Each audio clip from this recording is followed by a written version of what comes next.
Dear students, तो अब हमारे चैप्टर का हाउ डू ऑर्गेनिज्म रिप्रोड्यूस का हम थर्ड टॉपिक पढ़ने जा रहे हैं। और वो टॉपिक क्या, ह्यूमन रिप्रोडक्शन है बेटा। क्या हमारे पास में ह्यूमन रिप्रोडक्शन है, ठीक है, या आता है कि रिप्रोडक्शन इन ह्यूमन बींग्स, वही चीजें हैं। तो अगर हम बात करेंगे ह्यूमन बींग के अंदर, सबको पता है ह्यूमन बींग कैसे नेचर के होते हैं, विविपैरस होते हैं बेटा। क्या होते हैं, विविपैरस। मतलब अपने बच्चों को क्या करते हैं, जन्म देते हैं।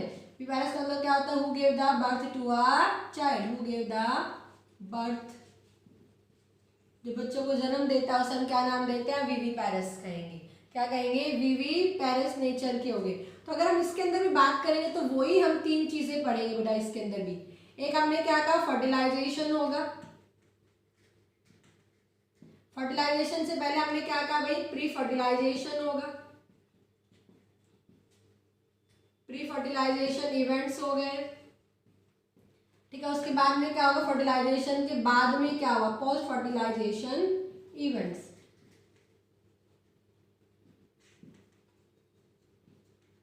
क्लियर बेटा सारे बच्चों को। तो अगर हम बात करेंगे प्री फर्टिलाइज, सेम वही क्या बनेंगे, यहाँ पे भी गैमेट बनेंगे, गैमेटोजेनेसिस।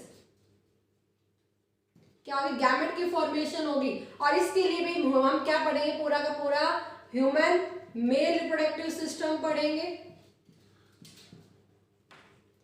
पूरा का पूरा क्या क्या पार्ट्स है उसके अंदर, और गैमेट बनेगा किस तरह से। ओके बेटा, सेकंड हम क्या पढ़ेंगे, फीमेल रिप्रोडक्टिव सिस्टम पार्ट पढ़ेंगे। फीमेल रिप्रोडक्टिव सिस्टम पार्ट, जैसे कि प्लांट्स के अंदर तो क्या था, एंथर था, ठीक है, उसमें हमने पढ़ा है, उसमें स्टेमन था और कार्पल था। यहाँ हम उसके सारे के सारे पार्ट्स पढ़ेंगे। हमने गैमेट की फॉर्मेशन पढ़ेंगे। सेकंड हम क्या पढ़ेंगे, वहां गैमेट का ट्रांसफर पढ़ेंगे।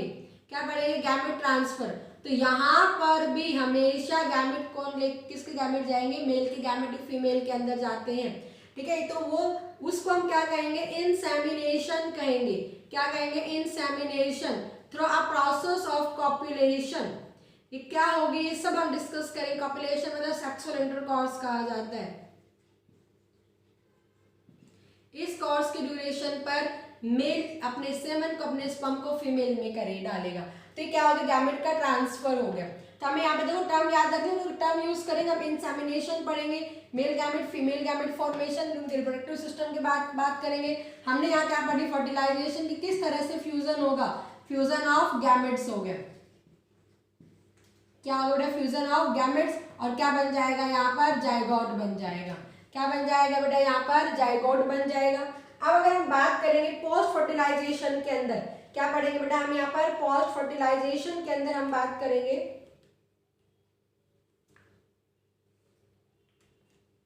क्या पढ़ेंगे बेटा हम यहाँ पे, पोस्ट फर्टिलाइजेशन इवेंट्स के अंदर हम बात। अब जाइगोट से भाई वहां पे तो अलग अलग चीजें थी, फ्रूट भी बना था, सीड भी बना था, यहाँ पे ऐसा कुछ भी नहीं है। जाइगोट कंटिन्यू डिवाइड करेगा और क्या करेगा, एम्ब्रियो बनाएगा बेटा।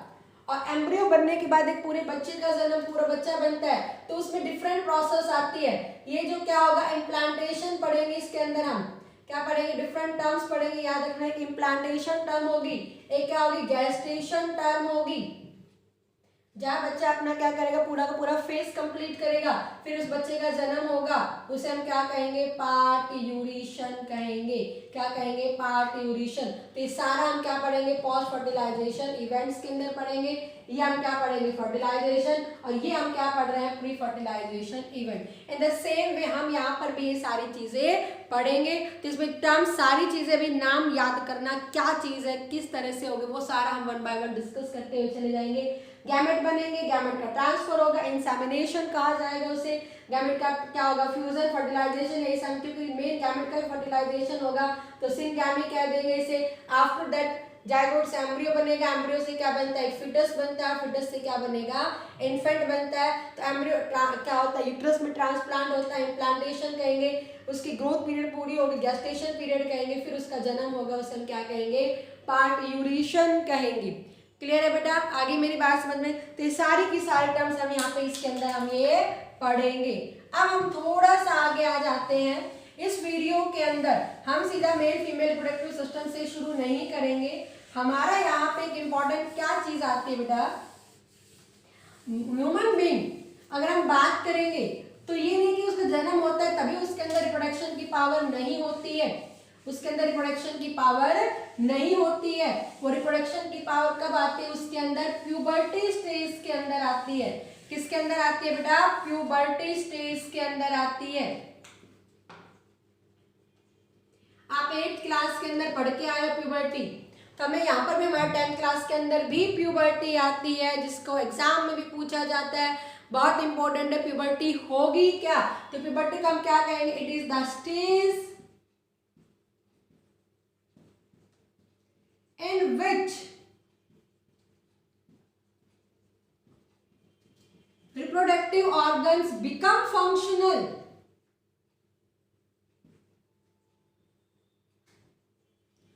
and have the capability of reproduction। जब किसकी कैपेबिलिटी आ जाती है? उनके अंदर रिप्रोडक्शन की कैपेबिलिटी आ जाती है, कैपेबिलिटी ऑफ रिप्रोडक्शन। तो वो स्टेज क्या कहलाई जाती है? प्यूबर्टी स्टेज कहलाई जाती है।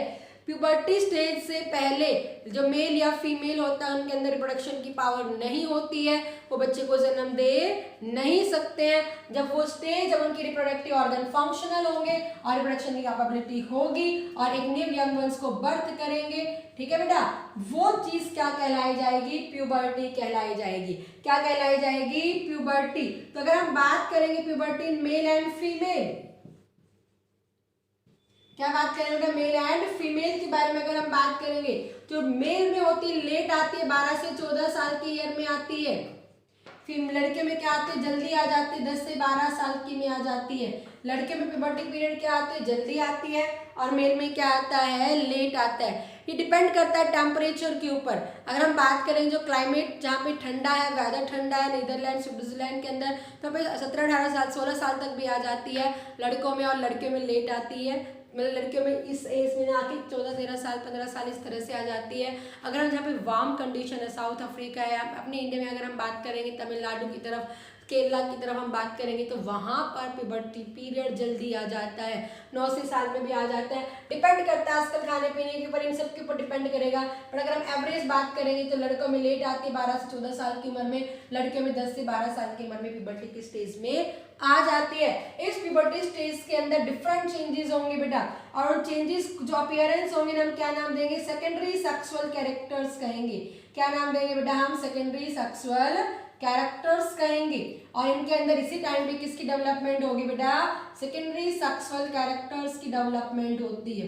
क्या होते हैं सेकेंडरी सेक्सुअल कैरेक्टर? भी हम डिफरेंस के साथ में बात करेंगे कि प्राइमरी क्या है, सेकेंडरी क्या है। आगे बात सुनो, तुमसे क्वेश्चन पूछते हैं डिफाइन प्यूबर्टी, या मेल के अंदर प्यूबर्टी कब आती है, फीमेल के अंदर प्यूबर्टी कब आती है, और इसके अंदर कौन से कैरेक्टर्स की डेवलपमेंट होगी। तो आपको सारी चीजें ध्यान देने हैं। सेकेंडरी सेक्सुअल कैरेक्टर कौन कौन से सेकेंडरी सेक्सुअल कैरेक्टर हो गए, मैं आपको डिफरेंस के साथ में बता देती हूँ मैं।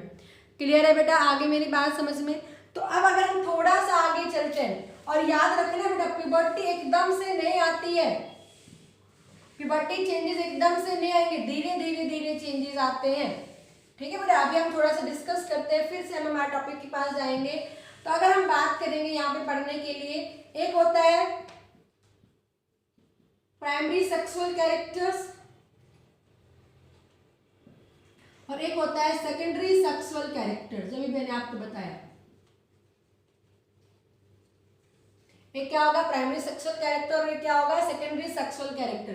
प्राइमरी सेक्सुअल कैरेक्टर का मतलब क्या होता है? द कैरेक्टर्स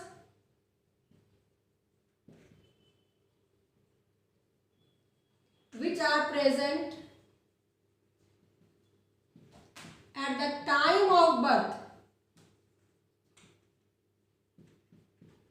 वो कैरेक्टर क्या कहलाए जाएंगे? प्राइमरी सेक्सुअल कैरेक्टर्स कहलाए जाएंगे।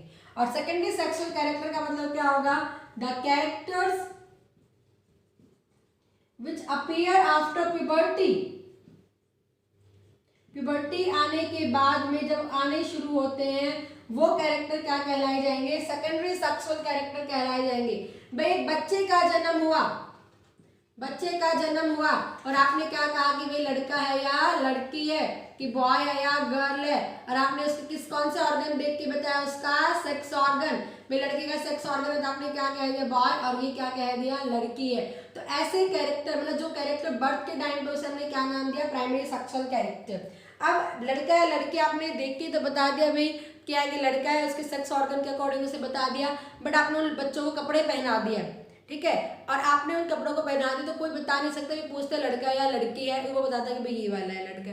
तो जब तक वो 11-12 साल का होता है उसमें कोई चेंजेस हमें देखने को नहीं मिलते जो विजिबल है और आपको देखते ही बता सकते कि लड़का या लड़की है। अब मैं खड़ी हूँ, आप कोई लड़का खड़ा देख के आराम से बता सकते हो भाई आप ब्रेस्ट की डेवलपमेंट हो रही है, आवाज़ थोड़ी पतली है। तो ये सारे कैरेक्टर जो आए हैं प्यूबर्टी के बाद में, ये कैरेक्टर क्या कहलाए जाएंगे? सेकेंडरी सेक्सुअल कैरेक्टर कहलाए जाएंगे, ठीक है बेटा। बर्थ के टाइम पे प्रेजेंस हमने क्या कहा? Primary sexual character. इस टाइम खाली उनके सेक्स ऑर्गन देख के बता सकते हैं कि लड़का है या लड़की है, बाहर फिजिकल अपीयरेंस से हम उसे नहीं बता सकते हैं, ठीक है। तो अब हमने इस बच्चे को भी कटिंग भी लड़कों जैसे रख ली, कपड़े पहना दिए, तो कोई बता ही नहीं पाएगा लड़का है लड़के है। जब जैसे जैसे उसकी उम्र बढ़ती है और फिर क्या आने शुरू हो जाते हैं बेटा? प्यूबर्टी की स्टेज आने शुरू हो जाते हैं, तो क्लियरली डिफरेंस आ जाता है लड़के और लड़की के अंदर। हम बता पाते हैं कि ये मेल है या फीमेल है। तो ये जो डेवलपमेंट हुई हम क्या कहेंगे? Secondary sexual character. पर लड़कों में क्या क्या चेंजेस आते हैं? प्यूबर्टी हेयर कहेंगे हम, बाल आने शुरू हो जाते हैं भाई, आर्मपिट के ऊपर आने शुरू हो जाते हैं, कान के अंदर बाल आने शुरू हो जाते हैं, चेस्ट पर बाल आने शुरू हो जाते हैं, प्यूबिक हेयर बोलेंगे, सेक्स ऑर्गन्स होते हैं वहां पर बाल आने शुरू हो जाते हैं। तो ये इसके अंदर यहाँ पर लड़के में भी सेम कंडीशन आती है, आर्मपिट पर हेयर आने, मतलब कि उसकी चेस्ट के ऊपर तो बाल नहीं आते, ब्रेस्ट साइज की वहाँ ब्रेस्ट डेवलपमेंट हो जाती है, और यहाँ पे भी क्या आ जाता है? प्यूबिक हेयर डेवलप्ड हो जाते हैं। ओके बेटा, फिर अगर हम सेकंड बात करेंगे तो यहाँ पे बियर्ड एंड द मास्टिक, दाढ़ी मूंछ आनी शुरू हो जाती है, मूंछ और दाढ़ी आनी शुरू हो जाती है, यहाँ ऐसा कोई चेंजेस नहीं होता है। थर्ड अगर हम बात करेंगे यहाँ पे तो आवाज कैसी हो जाती है? मोटी हो जाती है, थिक वॉइस हो जाती है, मसल डेवलपमेंट हो जाते हैं, वोकल कॉर्ड थिक हो जाते हैं, और यहाँ पे आवाज कैसी हो जाती है? थिन वॉइस होती है। कैसी आवाज होगी? थिन। यहाँ पर शोल्डर चौड़े हो जाते हैं लड़कों के, डिपॉजिट हो जाता है, शोल्डर पोर्शन क्या हो जाएंगे? वाइड हो जाएंगे, और यहाँ पर पेल्विक रीजन वाइड हो जाता है। पेल्विक रीजन मतलब जो हिप बोन होती है वो चौड़ी हो जाती है, फैट डिपॉजिट हो जाती है। ध्यान देना, आफ्टर प्यूबर्टी के बाद में स्टार्टिंग में लड़के और लड़के में कोई डिफरेंस नहीं होता है यहाँ पे, लेकिन जैसे जैसे प्यूबर्टी स्टेज आती है तो यहाँ पे क्या होता है? हिप रीजन चौड़ा होना शुरू हो जाता है, फैट डिपॉजिट हो जाती है। उसका सबसे बड़ा रीजन क्या होता है? उन्हें बच्चों को जन्म देना होता है। काफी बार ये सबसे बड़ा रीजन होता है डायग्नोस के लिए। काफी बार क्या होता है? स्केलेटन में कोई मरा होता, बहुत पुराना मरा था, कोई स्केलेटन मिला है और उसके हिसाब से कि लड़का है लड़की है, वो किस तरह से पता लगता है? इसके पेल्विक रीजन, अगर वो पेल्विक रीजन चौड़ा मिलता है तो वो क्या है? फीमेल है, अगर नहीं मिलता है तो क्या होता है बेटा? मेल। ये थोड़ा याद रखो कि बॉन चौड़ी हो जाती है, उन्हें बच्चे को जन्म देना होता है, तो हिप बॉन्स क्या हो जाती है? वाइड हो जाती है यहाँ पे। क्लियर है बेटा? अगर हम यहाँ पे बात करते हैं तो ब्रेस्ट की डेवलपमेंट हो जाती है, ब्रेस्ट डेवलपमेंट होनी शुरू हो जाती है, और मेंस्ट्रुएशन साइकिल आ जाती है। क्या होती है मेंस्ट्रुएशन साइकिल? हमारे वीडियोस के अंदर हम पढ़ेंगे मेंस्ट्रुएशन साइकिल में कौन सा हार्मोन का किस तरह से रोल है। तो मेंस्ट्रुएशन साइकिल आनी शुरू हो जाती है। तो these are the changes which occur in male and female after puberty. तो उसे हम क्या नाम दे रहे हैं बेटा? सेकेंडरी सेक्सुअल कैरेक्टर्स कह रहे हैं। तो हमने कहा ना प्यूबर्टी में मेल में और फीमेल में, तो मेल में तो कब आ जाती है? 12 से 14 साल में, ये कब आ जाएगी? 10 से 12 साल में, और जो चेंजेस अकर होंगे ये वाले चेंजेस होने शुरू हो जाते हैं। क्लियर है बेटा? आगे मेरी बात समझ में? तो ये हमने क्या कहा? सेकेंडरी सेक्सुअल कैरेक्टर और प्राइमरी सेक्सुअल कैरेक्टर में डिफरेंस पढ़ लिया है। अब हमारे पास एक और डिफरेंस पूछते हैं, और यहाँ से हमारे पास क्वेश्चन भी आते हैं। क्या क्वेश्चन आते हैं? Difference between the primary sex organ and secondary sex organ. क्या आता है बेटा? डिफरेंस बिटवीन, एक कैरेक्टर में ध्यान देना, मैं क्या कह रही हूँ? Primary sex organ and secondary sex organ में डिफरेंस। प्राइमरी सेक्स ऑर्गन का मतलब क्या होता है? द सेक्स ऑर्गन्स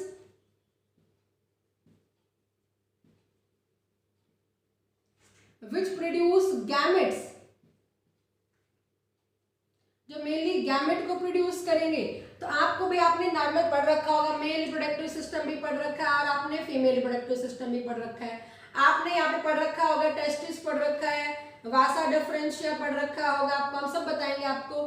ठीक है। यहाँ पे आपने सारी चीजें पढ़ रखी है, यूरेथ्रा पेनिस। इसके अंदर अगर हम बात करें तो आपने क्या पढ़ रखा है, ओवरी पढ़ रखे हैं, फैलोपियन ट्यूब पढ़ रखे हैं, यूट्रस पढ़ रखा है आपने, ठीक है, वजाइना आते हैं। तो ये सब चीजें क्या हो जाएंगी, फीमेल रिप्रोडक्टिव सिस्टम।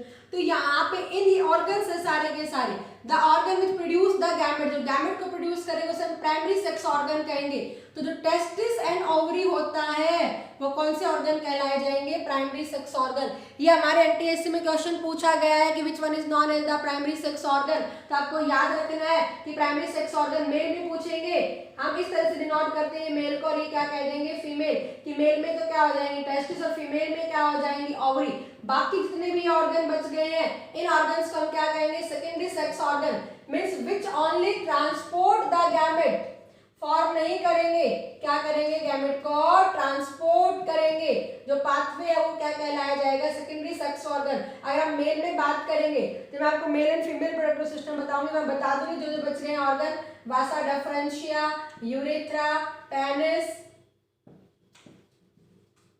ये सारी चीजें क्या हो जाएंगी बेटा, मेल के अंदर सेकेंडरी। और फीमेल में अगर हम बात करेंगे फैलोपियन ट्यूब हो गई है, ठीक है बेटा, इनके बारे में हम सारी चीजें डिस्कस करेंगे।